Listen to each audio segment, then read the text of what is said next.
high-level delegation from the World Health Organization and the National Institute of Health has conducted extensive field audits in Larkana district to evaluate infection prevention protocols and disease surveillance systems.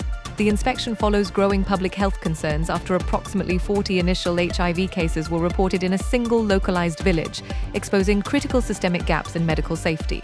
During their detailed site evaluations at major public hospitals and rural clinics, inspectors uncovered that only 2 out of 4 primary medical waste incinerators were operational, directly risking hazardous exposure. Furthermore, the joint monitoring team conducted extensive community outreach sessions with high-risk groups, local healthcare providers, and affected families to assess field-level safety knowledge. Health authorities have compiled these preliminary findings into a comprehensive regulatory report demanding immediate improvements in diagnostic testing access and localized hospital hygiene standards to prevent further viral amplification. Islamabad is actively pushing for specialized B2B joint ventures under CPEC Phase 2, with a major upcoming conference in Karachi set to focus exclusively on pharmaceuticals, biotechnology and healthcare advancements. The government aims to move the domestic health sector from basic assembly to high-tech manufacturing by attracting foreign industrial relocation, which will significantly boost local production of critical therapies and surgical instruments. Officials note that a rigorous 3-tier monitoring dashboard is already tracking these healthcare MOUs to ensure swift regulatory approvals, stable taxation, and long-term policy consistency for international investors. This strategic transition is expected to secure Pakistan's medical supply chain, reduce reliance on costly health imports, and open vital new avenues for value-added medical export. Diabetes and hypertension are driving a silent kidney disease epidemic that consumes significant national health resources, threatening to completely overwhelm public hospital budgets. Leading nephrologists report that late-stage renal failure and lifetime dialysis treatments are draining billions of rupees from both government funds and private family savings. Because the country lacks a structured nationwide screening framework, millions of high-risk individuals remain completely undiagnosed until their organs face irreversible damage.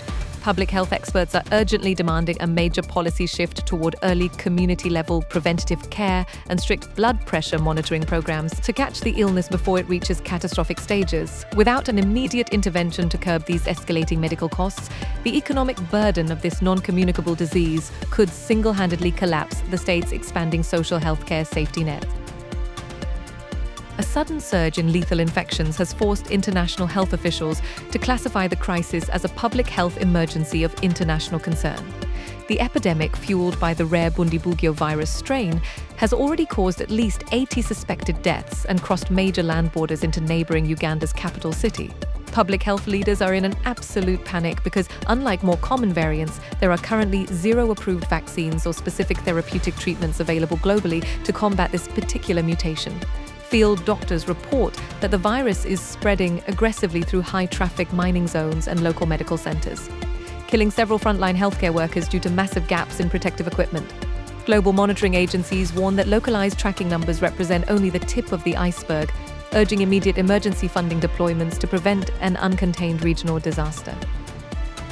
Medical teams at a top Shanghai cancer center successfully eliminated malignant tumors in 2 patients aged 90 and above using precise, minimally invasive techniques.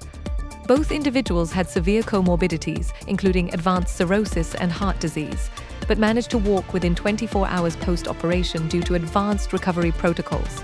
Experts note that these milestone procedures completely defy the traditional medical belief that elderly or critically ill patients cannot safely undergo major abdominal surgery. By utilizing high-definition laparoscopy and intraoperative ultrasound guidance, the surgical team completely eradicated the lesions while suffering minimal blood loss and preserving healthy organ tissue.